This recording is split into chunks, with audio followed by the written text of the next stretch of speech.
Hello friends, आप सबका स्वागत है आपके अपने यूट्यूब चैनल फार्मा एमसीक्यू में। तो देखिए आज की वीडियो में क्या लेके आई हूँ। देखिए ईएसआईसी का जो आप लोगों का एग्जामिनेशन हुआ है, इसके मेमोरी बेस्ड क्वेश्चंस हमने देखे थे। ओके, 15 क्वेश्चंस मैंने आपको उसमें दिखाए थे मेमोरी बेस्ड जो क्वेश्चंस। अभी जो है और भी क्वेश्चंस आप लोगों ने जो प्रोवाइड कराए हैं, तो इनको हम लोग देख लेते हैं कैसे क्या क्वेश्चन एग्जाम में पूछे गए हैं। ओके, तो आपका जो 50 क्वेश्चन है जो आपके 100 मार्क्स के थे, है ना। फार्मेसी के 50 क्वेश्चन थे जो हमारे 100 मार्क्स के थे, और जो है आपके नॉन फार्मा जो आपका है उसके भी 50 क्वेश्चन थे, वो 50 मार्क्स के थे, है ना। तो हम देख लेते हैं फार्मेसी के 50 क्वेश्चंस में से कौन कौन से क्वेश्चंस हमारे एग्जाम में पूछे गए थे। और देखिए अभी फर्स्ट क्वेश्चन हमारा क्या है, chlorpromazine is an antipsychotic drug possessing. तो क्लोरप्रोमाजिन जो है ये क्या है, एंटीसाइकोटिक ड्रग में आती है क्लोरप्रोमाजिन। तो इसमें कौन सा रिंग है, इस टाइप से था कि क्लोरप्रोमाजिन में कौन सा रिंग है। ओके, तो इसमें जो होता है क्लोरप्रोमाजिन आपका फिनोथायाजिन डेरिवेटिव में आपका क्लोरप्रोमाजिन आता है। ओके, तो आपका आंसर जो है इसका ऑप्शन सी होना था, मतलब कि ऑप्शंस देख लीजिए। ये मेमोरी बेस्ड क्वेश्चन है। देखिए मैंने जो है ये अपने आप जो क्वेश्चन सोल्व करा रखे थे आपको वहाँ से लिया है। तो आपको क्लोरप्रोमाजिन पे था, ठीक है। ऑप्शंस शायद ये हो या नहीं हो, मैं कुछ नहीं कह सकती। ओके, तो क्लोरप्रोमाजिन में आपका फिनोथायाजिन न्यूक्लियस होता है, फिनोथायाजिन डेरिवेटिव होता है क्लोरप्रोमाजिन, जो आपका एंटीसाइकोटिक ड्रग में आता है। ओके, तो अब आप लोग देख लेना कि आपको क्या क्वेश्चन पूछा हुआ था। नेक्स्ट क्वेश्चन हमारा था मेगालोब्लास्टिक एनीमिया। देखिए मेगालोब्लास्टिक एनीमिया जो है विटामिन B12 की डेफिशिएंसी, विटामिन B12 जिसको साइनोकोबालामिन बोलते हैं, तो विटामिन B12 की डेफिशिएंसी से मेगालोब्लास्टिक एनीमिया होता है। देखिए विटामिन के ऊपर क्वेश्चन बनते ही हैं, तो विटामिन के ऊपर आप आई थिंक इसमें 2 क्वेश्चन पूछे गए हैं ना आपके। एक तो विटामिन B12 की डेफिशिएंसी से मेगालोब्लास्टिक एनीमिया, और एक एंटी रेचिटिक विटामिन अभी आगे आएगा वो पूछा हुआ है। ओके, देखिए पोटेशियम स्पैरिंग डाययूरेटिक का क्वेश्चन था। तो हमेशा मैं आपको बताती हूँ स्पाइरोलैक्टोन के बारे में, जब भी हम बात करते हैं मैं बताती हूँ कि स्टीरोइडल होता है ये। तो ऐसा क्वेश्चन कौन सा स्टीरोइडल डाययूरेटिक है, स्पाइरोलैक्टोन है। एल्डोस्टेरोन का एंटागनिस्ट होता है, एल्डोस्टेरोन का क्या होता है, एंटागनिस्ट होता है। इसका मेटाबोलाइट होता है कैनरिनोन होता है, और ये पोटेशियम स्पैरिंग डाययूरेटिक्स में आता है। पोटेशियम को स्पेयर करेगा मतलब कि हाइपर कैलीमिया कोज करा देगा, है ना। ये सारी बातें हम हमेशा करते हैं स्पाइरोलैक्टोन के बारे में। तो पोटेशियम स्पैरिंग डाययूरेटिक में स्पाइरोलैक्टोन। कोमा शेप, देखिए बैक्टीरिया की शेप के ऊपर हमने बहुत बार बात करी है। देखिए health education and community pharmacy के ना 100 क्वेश्चन का वीडियो है, जिसमें पूरे के पूरे 100 क्वेश्चन है। तो उसमें देख लेना, उसमें से क्वेश्चन आए हुए हैं। और एक हॉस्पिटल एंड क्लिनिकल फार्मेसी का भी 100 क्वेश्चन का वीडियो है, वो देखना, उसमें से हॉस्पिटल एंड क्लिनिकल फार्मेसी के क्वेश्चन वहीं से आपको मिल जाएंगे। ओके, देखिए कोमाशे बैक्टीरिया आपके विब्रियो जो होते हैं, कोमाशे बैक्टीरिया होते हैं। मैं हमेशा बताती हूँ जो कोलेरा का पॉजिटिव ऑर्गेनिज्म है आपका विब्रियो कोलेरा, तो ये कोमा शेप होता है। ये हर बार हम बात करते हैं। एक ल्यूकीमिया पे क्वेश्चन था, ल्यूकीमिया में क्या होता है ना। देखिए अबनॉर्मल इंक्रीज ऑफ आरबीसीज ना, मतलब कि डब्ल्यूबीसीज, है ना। तो उसको वो होता है ल्यूकीमिया, जिस ब्लड कैंसर में होता है। ओके, तो इसमें प्रोलिफरेशन ऑफ डब्ल्यूबीसी हो जाएगा। फिर था 4 अमीनोक्विनोलिन डेरिवेटिव यूज्ड एज। तो 4 अमीनोक्विनोलिन डेरिवेटिव में हमारा जैसे क्लोरोक्विन आता है, तो ये किस एंटी मलेरियल ड्रग में आती है ना। तो वही था कि 4 अमीनोक्विनोलिन डेरिवेटिव का क्या यूज़ है, ये एंटी मलेरियल होते हैं। फिर विद सेल सीक्रेट इंसुलिन, तो इंसुलिन हमें पता है पेनक्रियाज में आइलेट ऑफ लैंगरहैंस की बीटा सेल सीक्रेट कराती है इंसुलिन को। पैक्लिटैक्सल का पता है क्या क्वेश्चन था कि मतलब कि टैक्सस ब्राइफोलिया जो है पैसिफिक यूट्री के कौन से पार्ट से जो है ये आइसोलेट होता है, तो बार्क से आइसोलेट होगा ये। ओके, नेक्स्ट डॉक्सोरूबिसिन एंड डोनोरूबिसिन, जो आप एंटी कैंसर एंटीबायोटिक पढ़ते हो ना, तो उसमें ये कौन सी क्लास से बिलोंग करते हो, ये एंथ्रासाइक्लिक एंटीबायोटिक्स होती है ये। ओके, नेक्स्ट था कि enzyme required for digestion of carbohydrate. देखिए कार्बोहाइड्रेट के डाइजेशन के लिए आपका अमाइलेज एंजाइम हम लोग पढ़ते हैं, है ना।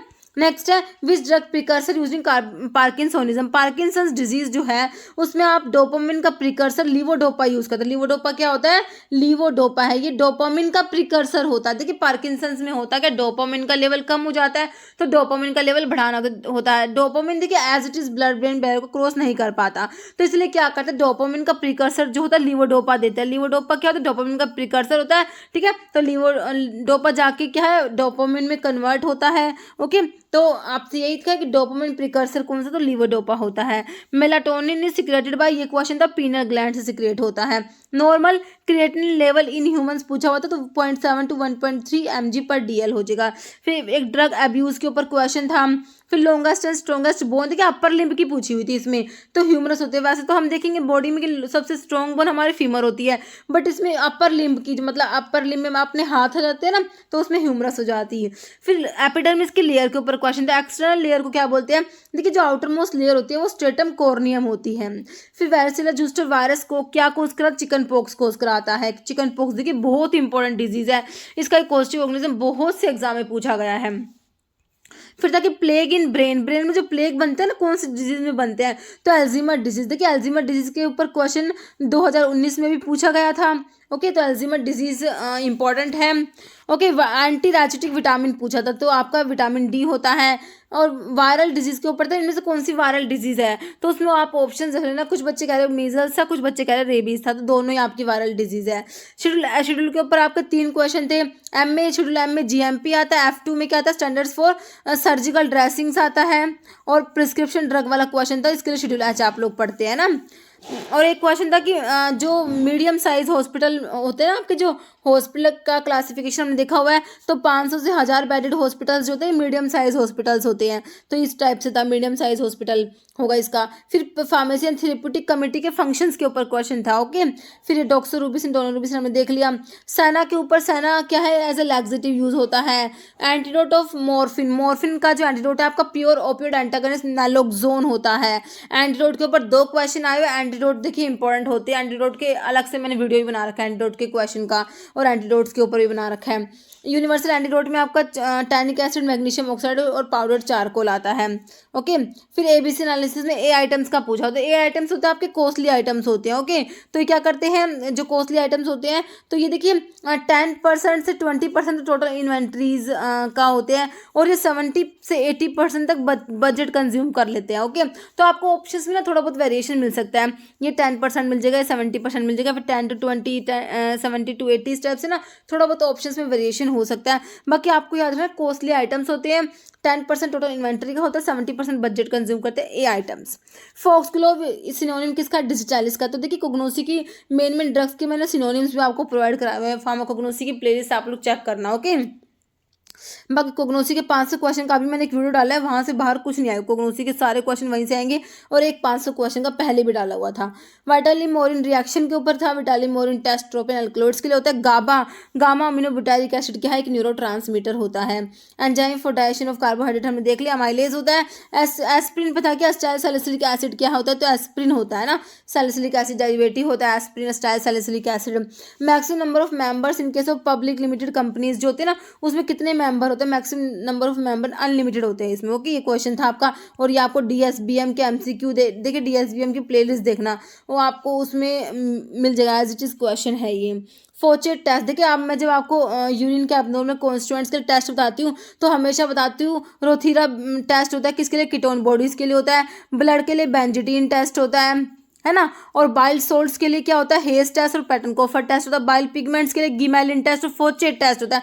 तो आपसे फोचेट टेस्ट पूछा होता है बाइल पिगमेंट्स के लिए। ओके, फिर एक क्वेश्चन था, इनमें से कौन सी ब्लड सेल का टाइप नहीं है। देखिए ब्लड की सेल्स आपकी डब्ल्यूबीसीज, आरबीसीज, प्लेटलेट्स होती है ना, तो उसके ऑप्शंस में आरबीसीज नहीं थी, एक तो प्लेटलेट्स थे, एक डब्ल्यूबीसीज के टाइप दिए थे। डब्ल्यूबीसीज आपने देखिए ग्रैनुलोसाइट्स होते हैं, एक ग्रैनुलोसाइट्स होते हैं, इस टाइप से ऑप्शंस में दिए हुए थे, आपको बताना था कौन सी ब्लड की सेल नहीं है। तो जो इन दोनों में से नहीं होती, वो होती तो वो था कि उसमें माइक्रोसाइटिक दिया होता, वो नहीं होती, ब्लड सेल का कोई टाइप नहीं होता। ओके, बाइटोट स्पॉट पे था, विटामिन ए की डेफिशिएंसी से हो जाएगा। फिर हाइड्रोलाइजिन का मैकेनिज्म पूछा हुआ था, तो ये देखिए आर्ट्रियोलर डायलेटर में आता है ना, तो डायलेट करेगा, मतलब कि ये रिलैक्सेशन कराएगा, तो इस टाइप से आप लोग देखना क्या था ऑप्शन। ओके, फिर था ग्लाइकोजन का, मतलब कि ग्लाइकोजन जो है इसके ऊपर था, ग्लाइकोजन से ग्लूकोज बन रहा है, ग्लूकोज से ग्लाइकोजन, ठीक है, ग्लाइकोजन टूटेगा उससे ग्लूकोज बनेगा, तो ग्लाइकोजिनोलाइसिस, इसका मतलब क्या हो गया, ग्लाइकोजन की लाइसिस। अगर क्वेश्चन में ये था कि ग्लाइकोजन से ग्लूकोज बन रहा है, तो ग्लाइकोजिनोलिसिस कर देंगे। अगर था कि ग्लूकोज से ग्लाइकोजन बन रहा है, तो ग्लाइकोजेनेसिस, ग्लूकोज से अगर ग्लाइकोजन बनेगा तो क्या कहेंगे, ग्लाइकोजेनेसिस, मतलब ग्लाइकोजन की सिंथेसिस हो रही है, और नॉन कार्बोहाइड्रेट सोर्स से ग्लूकोज बनेगा तो वो ग्लूकोनियोजेनेसिस हो जाएगा। तो आप देख लेना आपके ऑप्शन में क्या था। फिर बफर के ऊपर क्वेश्चन था, और डीएसबी में आपके जो पार्टनर्स इसमें जो आते हैं ना, डिफरेंट पार्टनर्स आते हैं, तो उसके ऊपर भी एक क्वेश्चन था। ओके, तो इसमें इतने ही क्वेश्चंस जो है मुझे मिले थे। ओके, तो और बाकी आप लोग देख लेना, 50 क्वेश्चंस थे, उसमें से 44 तो हमने देख ही लिए। ओके, तो देखिए क्वेश्चन पेपर में फार्मेसी के तो आपके इजी क्वेश्चन थे, ज़्यादा हार्ड नहीं थे, बट नॉन फार्मा का जैसे कि सब लोग बता रहे हैं कि बहुत हार्ड था। तो देखिए ये जो एग्ज़ाम IBPS ने कंडक्ट कराया था, जो बैंकिंग के एग्जाम कंडक्ट कराते, तो उस हिसाब से उन्होंने ना थोड़ा हाई लेवल का ही आपको जो नॉन फार्मा दे दिया, जो आपके मैथ रीजनिंग वाले क्वेश्चन बहुत हार्ड थे, लेंदी थे, है ना। तो देखिए देखिए वो सभी के लिए सेम है। तो देखिए इसमें जो है फार्मेसी में तो आप लगभग जितने भी बच्चे हैं 45 तो क्वेश्चन आप लोगों ने सही करे ही हैं, क्योंकि लगभग बता रही 40 से 45 तक क्वेश्चन आप लोगों के सही हुए हैं। और जो नॉन फार्मा है उसमें आप लोगों ने बताया, जैसे कि बताया कि 10 से 15 ही क्वेश्चन आप लोगों के जो है क्वालिफाई हो मतलब कि ठीक कर पा रहे हैं आप लोग। तो आप लोग जो है वो सभी के लिए सेम है। देखिए जो नॉन फार्मा है ये कुछ एक दो बच्चे, कुछ ही बच्चे होंगे जिनका अच्छा गया, बाकी सभी के लिए सेम था, क्योंकि हमें फार्मेसी में तो हम बहुत अच्छा कर लेते हैं, बट जो ये अपना मैथ रीजनिंग ये सब जो है ये हमारा इतना बस का है नहीं। तो देखिए अगर हमें भीड़ में से आगे निकलना है, क्वालिफाई करना है एग्ज़ाम को, तो हमें जो है अपने आप को भी सबसे ज़्यादा सुपीरियर बनाना होगा, सबसे अलग बनाना होगा। तो हमें जो है अब नॉन फार्मा के लिए भी प्रिपरेशन करनी पड़ेगी, क्योंकि देखिए अब कुछ बहुत से एग्ज़ाम्स में ना ये आने लग गया कि जो फार्मेसी तो आएगा ही आएगा, साथ में आपका मैथ रीजनिंग ये सब भी आते हैं। तो आप ना थोड़ा सा इनके ऊपर भी फोकस कीजिए, इनके लिए भी प्रिपरेशन कीजिए। ओके, तो देखिए इस वीडियो में इतना ही। और देखिए आप लोग कह रहे थे मैम कट ऑफ बताइए, तो कट ऑफ का क्या बताएं, देखिए अभी पूरा पेपर देख के ही बताया जाता है कट ऑफ का। तो वैसे देखिए मेरे को जैसा लगता है तो ये आपका 90 से 110 के बीच में आई थिंक ये कट ऑफ रह सकता है। बाकी ये सिर्फ एक प्रिडिक्शन है, आप लोग इसको मान के मत चलिएगा, है ना। जैसे हमें पेपर मिलेगा तो ही इसको अच्छे से बता सकते हैं। ओके, तो इस वीडियो में इतना ही। अगर आपको वीडियो अच्छी लगे इसे लाइक करना, शेयर करना, चैनल पर नए हैं तो मेरा आपको रिक्वेस्ट है कि चैनल को प्लीज सब्सक्राइब जरूर करना। Okay, thank you.